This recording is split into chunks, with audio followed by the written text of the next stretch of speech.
నమస్తే అండి. నా పేరు డాక్టర్ గౌతమ్. నేను ఇప్పుడు సిట్టింగ్ ఎమ్మెల్యే అండ్ మినిస్టర్ అయిన అంబటి రాంబాబు నుండి. అది నా దురదృష్టం. ఎవరు ఏం చేయలేరు.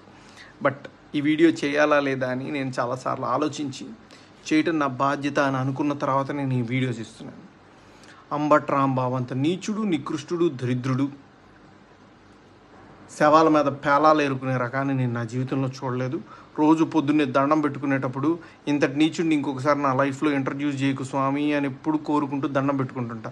అంత భయంకరమైన వ్యక్తి. ఎందుకు ఇప్పుడు చెప్తున్నానంటే తన పోటీ చేయబోయే పోస్ట్ అలాంటిది. ఏ పోస్ట్కి అయితే మంచితనం, మానవతా విలువలు, కనీసం బాధ్యత ఉండాలో వీటిల్లో అందరికీ 100% అందరికీ అన్నీ ఉండక్కర్లేదు. 0.001% కూడా లేని వ్యక్తి అంబటి రాంబాబు. ఇలాంటి వ్యక్తికి ఓటేసేటప్పుడు మనకి తెలియకుండానే కొన్నిటిని మనం ప్రోత్సహిస్తున్నట్టు. ఎలాంటి వాటిని? ఎవరైతే నిస్సిగ్గుగా ఎంత పెద్ద గొంతేసుకొని ఎంత పెద్ద అబద్ధాన్ని అరిచినా సరే దాన్ని నిజం చేయొచ్చు అన్న కాన్ఫిడెన్స్తో బతుకుతారో సమాజంలో, అలాంటి వాళ్ళకి ఓటేస్తున్నట్టు. ఎంత లేకి పని అయినా చేసి చాలా హుందాగా బతకచ్చు సమాజంలో అని అనుకునే వాళ్ళకి ఓటేస్తున్నట్టు.